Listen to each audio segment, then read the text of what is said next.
Hello बच्चों, कैसे हैं आप सब लोग। आज की अपनी इस लर्निंग फार्मेसी के हम वीडियो लेक्चर में हम जिस टॉपिक को कवर करेंगे वो है हमारा देखिए कम्युनिटी फार्मेसी एंड मैनेजमेंट का चैप्टर 2। अब देखिए इसका चैप्टर 1 जो है हम अपने चैनल में पहले अपलोड कर चुके हैं। यहाँ आई बटन पर क्लिक करके आप उस चैप्टर को देख सकते हैं, जहाँ पर हमने बताई थी सारी ही डेफिनेशन और आपको हिस्ट्री बताई थी कम्युनिटी फार्मेसी किस तरह से चलती आ रही है, काफ़ी लंबे समय से किस तरह से प्रैक्टिस चलती आ रही हैं, इंटरनेशनल इंडियन सिनेरियोज, बहुत कुछ हमने डिस्कस किया था आपसे उस लेक्चर में। तो वो लेक्चर आप जरूर देखिए। उसके बाद आए आप चैप्टर 2 पे, जहां आज हम डिस्कस करेंगे प्रोफेशनल रिस्पॉन्सिबिलिटी क्या क्या होती है कम्युनिटी फार्मासिस्ट की, और क्या देखेंगे देखिए इंट्रोडक्शन देंगे हम आपको गुड फार्मेसी प्रैक्टिस का, हम किस तरह से गुड फार्मेसी प्रैक्टिस का कंसेप्ट को यूज किया जाता है हमारी फार्मेसी प्रैक्टिस में, वो डिस्कस करेंगे। एंड फिर हम देखेंगे SOPs। तो ये सारी ही चीजें हम कवर करेंगे बच्चों, तो वीडियो के एंड तक बने रहें। और वीडियो स्टार्ट करने से पहले बच्चों, अगर अभी तक आपने हमारे चैनल को सब्सक्राइब नहीं किया तो प्लीज़ सब्सक्राइब ज़रूर कर लें। इस तरह के बहुत ही इंपॉर्टेंट वीडियो लेक्चर और बहुत सारा स्टडी मटेरियल हम आपके लेके आते रहते हैं। तो चलिए शुरू करते हैं अपना आज का सेशन। ना देखिए हम डिस्कस करेंगे प्रोफेशनल रिस्पॉन्सिबिलिटीज क्या होती है कम्युनिटी फार्मासिस्ट की। कम्युनिटी फार्मासिस्ट क्या होता है अच्छे से डिस्कस किया था हमने अपने चैप्टर नंबर 1 में, तो यहाँ आई बटन पे क्लिक करके आप उस चैप्टर को जरूर देखें। रिस्पॉन्सिबिलिटी की अगर हम बात करें तो सबसे मेन रिस्पॉन्सिबिलिटी होती है जो कम्युनिटी फार्मासिस्ट की, वो होती है देखिए प्रोवाइड करवाना मेडिकेशन किसको, पेशेंट्स को, किसके बेस पे, तो एज पर देयर प्रिस्क्रिप्शन। जो भी प्रिस्क्रिप्शन डॉक्टर ने दी होती है पेशेंट को, उस प्रिस्क्रिप्शन के बेस पे पेशेंट्स को मेडिकेशन प्रोवाइड करने का काम होता है कम्युनिटी फार्मासिस्ट का। बट देखिए यहाँ इस पॉइंट में आपको बताया गया कि सिर्फ पेशेंट को मेडिकेशन प्रोवाइड करने का ही काम नहीं होता है, बहुत सारे दूसरे वर्क भी होते हैं कम्युनिटी फार्मासिस्ट के। तो वो कौन से वर्क होते हैं वो हम अपनी नेक्स्ट स्लाइड में अच्छे से डिस्कस करते हैं। ना देखिए इस स्लाइड पे अच्छे से वन बाय वन हम डिस्कस करेंगे अपनी सारी ही रिस्पॉन्सिबिलिटीज को। सबसे पहले रिस्पॉन्सिबिलिटी जो आपने अभी देखी कि प्रिस्क्रिप्शंस को प्रोसेस करना, जो भी मेडिकेशन डॉक्टर ने लिख के दी है प्रिस्क्रिप्शन पे उसको अच्छे से समझना और उसको फिर डिस्पेंस करना यानी पेशेंट को देना। दूसरी देखिए बहुत ही इंपॉर्टेंट रिस्पॉन्सिबिलिटी होती है फार्मासिस्ट की, चेकिंग फॉर ड्रग इंटरैक्शन। अब देखिए मान लीजिए कि डॉक्टर ने ये प्रिस्क्रिप्शन दी है किसी पेशेंट को, बट किसी वजह से गलती से किसी मेडिकेशन की जो 100 mg डोज है वो डॉक्टर ने कभी कभार गलती से या कभी कभार हैंड राइटिंग कुछ इस तरह से हो जाती है डॉक्टर्स की कि ये 100 mg अब 1000 mg लग रहा है मान लीजिए फॉर एग्जांपल इस प्रिस्क्रिप्शन पे। तो अब फार्मासिस्ट को ये पता होना चाहिए कि ये जो दिस कैटेगरी की ड्रग है अगर इतनी ज़्यादा डोज में दी जाए, कोई भी ऐसी कैटेगरी की ड्रग हो तो काफ़ी ज़्यादा नुकसान कर सकती है पर्सन को, जो भी पेशेंट है जिसको प्रिस्क्राइब की गई है। तो वो क्या करेगा, क्रॉस चेक करेगा किससे, डॉक्टर से, और उसके बाद ही इंफॉर्मेशन, उसके बाद ही जो मेडिकेशन है वो देगा पेशेंट को। तो ये रिस्पॉन्सिबिलिटी भी होती है देखिए फार्मासिस्ट की। सिर्फ जो लिखा है वो दे देना ही रिस्पॉन्सिबिलिटी नहीं है, क्योंकि पढ़े लिखे होते हैं हम फार्मासिस्ट भी, तो ये भी हमारी एक तरह से रिस्पॉन्सिबिलिटी बनती है कि अच्छे से सब कुछ देखें, डोज वगैरह कंसिडर करें और उसके बाद ही डिस्पेंस करें मेडिकेशन। फिर क्या है देखिए डिस्पेंसिंग मेडिकेशन, लास्ट में मेडिकेशन को डिस्पेंस किया जाता है जो भी पेशेंट होता है उसको, और अच्छे से उसको इंस्ट्रक्शन दी जाती है कि किस तरह से मेडिकेशन को लेना है, कितनी बार लेना है। तो ये सभी एक्सप्लेन करने का काम होता है किसको, पेशेंट को एक्सप्लेन करने का काम होता है किसका, फार्मासिस्ट का। ना देखिए इस स्लाइड पे बहुत ही इंपॉर्टेंट एक हम पॉइंट डिस्कस करेंगे जो आई नो बहुत सारे बच्चों को इसके बारे में पता भी नहीं होगा, डिस्पोजिंग द मेडिकेशन।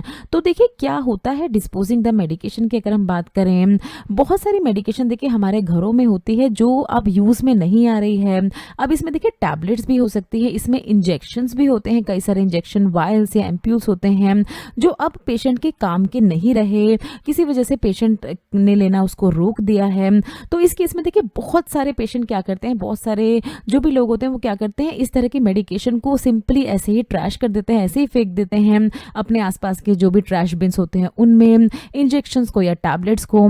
बट ये बिल्कुल भी नहीं करना चाहिए, क्योंकि देखिए ये एक तरह का हमारे एनवायरनमेंट पे इम्पैक्ट कर सकती है। इस तरह की मेडिकेशन को अगर हम ऐसे ही जाके कहीं भी डिस्पोज कर देंगे तो एनवायरनमेंट के लिए बिल्कुल भी अच्छा नहीं होता है।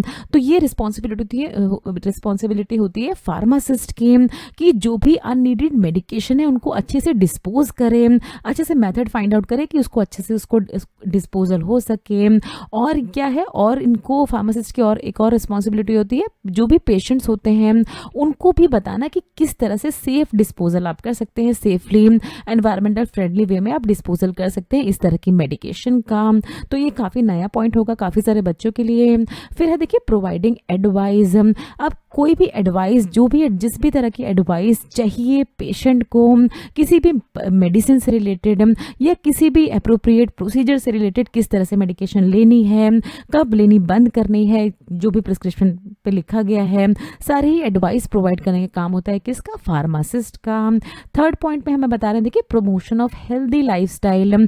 अब जो भी देखिए पेशेंट आते हैं मेडिकेशन वगैरह लेने, तो फार्मासिस्ट की ये भी रिस्पॉन्सिबिलिटी होती है कि उनको प्रमोट करे, उनको बताए कि हेल्दियर चॉइसेस के क्या फ़ायदे होते हैं, अच्छे फूड के, अच्छी एक्सरसाइज के और अच्छी नींद के। और अगर हम स्मोकिंग को स्टॉप कर दें तो काफ़ी ज़्यादा बेनिफिट्स होते हैं हमारी बॉडी को उसके। तो ये सारे ही काम होते हैं देखिए फार्मासिस्ट के। ना देखिए बात करेंगे किसकी, गुड फार्मेसी प्रैक्टिस की। तो देखिए यहाँ पर आपको अलग अलग पॉइंट्स बताए गए हैं, बट देखिए सभी पॉइंट्स में बस एक ही मतलब आपको समझना है कि जब भी हम अपना कोर्स पास आउट करके, जो भी फार्मेसी का कोर्स होता है उसको पास आउट करके जब भी हम आते हैं अपने इस फार्मेसी प्रोफेशन में, तो चाहे आप काम करें किसी हॉस्पिटल में, चाहे आप क्लिनिक्स में काम कर रहे हैं, चाहे आप डायरेक्ट पेशेंट्स के साथ काम कर रहे हैं, कहीं भी आप काम कर रहे हैं, मेन रिस्पॉन्सिबिलिटी होती है फार्मासिस्ट की क्या करना, अप्रोप्रिएट क्वालिटी प्रोवाइड करना किसी भी प्रोसीजर की या किसी भी मेडिकेशन की जो वो पेशेंट को दे। कोई भी लोकल मेडिकेशन या लोकल प्रोसीजर या लोकल इक्विपमेंट नहीं यूज करने चाहिए किसी भी पेशेंट पे। स्टैंडर्ड क्वालिटी मेंटेन रखनी है। यहाँ पर भी आपको यही बताया गया, देखिए हर पॉइंट में आपको यही बता रहे हैं कि जब भी हम इस प्रोफेशन में आते हैं तो प्रोफेशन के प्रति हमारी कमिटमेंट होनी चाहिए, ताकि हम इस फार्मेसी प्रैक्टिसेस को वर्ल्ड वाइड बहुत ही रिनाउंड बना पाए, एक्सेलेंस ला पाए हमारी सारी फार्मेसी प्रैक्टिसेस में। तो ये होता है देखिए गुड फार्मेसी प्रैक्टिस में। देखिए यहाँ पर बहुत ही इंटरेस्टिंग पॉइंट आपको बताया गया है। अगर हम आज से थोड़े समय पहले की बात करें तो फार्मासिस्ट जो है उनको इतना ज़्यादा की वैल्यू नहीं दी जाती थी। उनको माना जाता था कि इनको सिर्फ दवाइयों का पर्चा ही तो देना है, इनको मेडिकेशन ही तो देनी है पेशेंट को, और तो सारा काम डॉक्टर कर रहे हैं। बट समय के साथ साथ क्या हुआ, ये धारणा जो है उनकी चेंज हुई, ये उनकी सोच जो है पेशेंट्स की और बहुत सारे लोगों की वो चेंज हुई, क्योंकि आजकल फार्मासिस्ट बहुत सारे मल्टीटास्किंग कर रहे हैं। एडवाइस देना, हेल्थ कैंपेन्स चलाना, जो भी एडवर्स ड्रग रिएक्शंस होते हैं उनके बारे में पेशेंट्स को अवेयर करना। तो इसी से क्या होता है देखिए, जब हम इस तरह की चीज़ों में अपने एफर्ट्स डालते हैं तभी हमारा प्रोफेशन भी अच्छा बनता है। प्रोफेशन को अच्छा बनाने के लिए हर एक की अपनी खुद की रिस्पॉन्सिबिलिटी होती है। तो हमें भी अपनी रिस्पॉन्सिबिलिटी समझनी है ताकि एक अच्छा सा एग्जाम्पल सेट हो पाए हमारी सोसाइटी में, किसके रिगार्डिंग, फार्मासिस्ट के रिगार्डिंग। ना देखिए बात करेंगे फार्मास्यूटिकल स्टैंडर्ड ऑपरेटिंग प्रोसीजर यानी SOPs के बारे में। तो ये क्या होते हैं देखिए, स्टैंडर्ड ऑपरेटिंग प्रोसीजर, ये आपको बार बार सुनने को मिलेगी ये वाली टर्म। तो फार्मास्यूटिकल स्टैंडर्ड ऑपरेटिंग प्रोसीजर एक तरह के देखिए tested, verified, approved and documented वे होता है क्या करने का, किसी भी तरह के ऑपरेशन को एग्जीक्यूट करने का इंडस्ट्री बेसिस में। तो सिंपल लैंग्वेज में अगर हम आपको बताएं तो जब किसी भी इंडस्ट्री में मान लीजिए आप फॉर एग्जाम्पल मान लीजिए कि टैबलेट्स बनाई जा रही हैं, तो अब ये टैबलेट्स जो है देखिए किस तरह से बनाई जाएंगी, किस तरह से इनको, इसके हर एक इंग्रेडिएंट जो भी इसमें इस्तेमाल किया जा रहा है उसको टेस्ट किया जाएगा, टेस्ट को के रिजल्ट को फिर वेरीफाई किया जाएगा, उसके बाद उसको अप्रूव किया जाएगा, प्रॉपर डॉक्यूमेंट बनाया जाएगा ताकि आने वाले जितने भी बैचेस होंगे आने वाले समय पे इसी डॉक्यूमेंट को फॉलो किया जा सके, बाकी हमारी जो भी प्रोसेस है उनको फॉलो करने के लिए। तो ये सभी चीज़ें जो होती हैं ये आती हैं देखिए स्टैंडर्ड ऑपरेटिंग प्रोसीजर में। हर बार देखिए टैबलेट की मैन्युफैक्चरिंग में हर बार हम अलग टैबलेट नहीं बना सकते। टैबलेट जो है एक तरह की टैबलेट एक ही तरह की बननी चाहिए हर समय। मान लीजिए पैरासीटामोल की टैबलेट आप ला रहे हैं तो कभी आपको इस तरह की ओवल शेप में मिल रही है, कभी फ्लैट शेप में मिल रही है, कभी सर्कल शेप में मिल रही है, तो हम भी थोड़ा सा कंफ्यूज हो जाएंगे। तो एक तरह के स्टैंडर्ड ऑपरेटिंग प्रोसीजर बनाए जाते हैं ताकि स्टैंडर्ड जो है मेंटेन करके रखा जा सके हमारे फार्मास्यूटिकल प्रिपरेशंस का। तो देखिए ये यहाँ पर ये बताया गया है, step by step guidance provide करते हैं कि किस तरह से कोई भी स्पेसिफिक प्रोसेस को परफॉर्म करना है हमारी फार्मास्यूटिकल इंडस्ट्रीज में। सो अभी हमने बात की देखिए स्टैंडर्ड ऑपरेटिंग प्रोसीजर्स की, जिसमें हमने डिस्कस किया था कि इस तरह के देखिए डॉक्यूमेंट्स बनाए जाते हैं जिसको फॉलो करके जो बाकी के एक तरह का स्टैंडर्ड प्रिपेयर किया जाता है, जिसको फॉलो करते हैं सारे ही अदर बैचेस या आने वाले बैचेस। बट क्या होता है देखिए, ये स्टैंडर्ड ऑपरेटिंग प्रोसीजर मान लीजिए आज से 1960 में जिस तरह की टैबलेट्स बनती थी, अब उस तरह की टैबलेट्स नहीं बनती है। इसका क्या मतलब है कि ये जो स्टैंडर्ड ऑपरेटिंग प्रोसीजर्स हैं ये भी अपडेट होते हैं समय के साथ। पहले देखिए कैप्सूल्स आती थी, अब माइक्रो कैप्सूल्स का ज़माना आ गया है। तो क्यों हुआ ये सब? क्योंकि ये एसओपीज जो हैं ये टाइम टू टाइम अपडेट होते रहते हैं ताकि लेटेस्ट ट्रेंड से चला जा सके। हर चीज़ में लेटेस्ट ट्रेंड फॉलो होता है, तो इन सारी हमारी मेडिकेशंस में भी लेटेस्ट ट्रेंड को फॉलो किया जाता है, जिससे क्या हो देखिए एफिकेसी इंक्रीज हो, कॉस्ट इफेक्टिव हो पर्सन के लिए जो भी मेडिकेशन हो, और प्रूवन वे में काम करे, जिसमें इफेक्ट के लिए उसे दिया जा रहा है उस इफेक्ट को वो अचीव करने में जल्द से अच्छा रिजल्ट दे।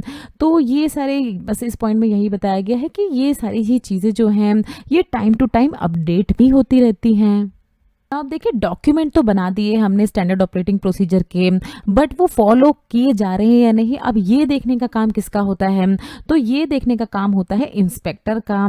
जो भी हमारे इंस्पेक्टिंग स्टाफ होते हैं वो देखते हैं कि एसओपी यानी स्टैंडर्ड ऑपरेटिंग प्रोसीजर्स को फॉलो किया जा रहा है या नहीं, एग्जीक्यूट किया जा रहा है या नहीं किसी भी फार्मास्यूटिकल कंपनीज के द्वारा। अगर उसे लगता है कि किसी भी तरह की दिक्कत है, अगर वो स्टैंडर्ड ऑपरेटिंग प्रोसीजर्स को फॉलो करने में ईमानदारी नहीं रखी जा रही है, तो वो इशू कर सकते हैं वार्निंग, या हम कहते हैं उसको नॉन कन्फॉर्मेंस। ये इशू कर सकते हैं एक तरह का कि वार्निंग देने के लिए कि प्लीज आप फॉलो करिए अपने सारे ही डॉक्यूमेंटेड एसओपीज, अदरवाइज आपकी कंपनी को स्यू कर दिया जाएगा या आपके खिलाफ कंप्लेन हो सकती है। तो ये सारे काम होते हैं देखिए इंस्पेक्शन स्टाफ के, इंस्पेक्टिंग स्टाफ के। सो आई होप बच्चों आपको लेक्चर समझ में आया होगा। बहुत ही आसान से क्वेश्चन का आपको आंसर देना है ताकि आपकी भी रिवीजन हो जाए लेक्चर से रिलेटेड। पूछ रहे हैं आपसे देखिए which of the following is not the task of community pharmacist.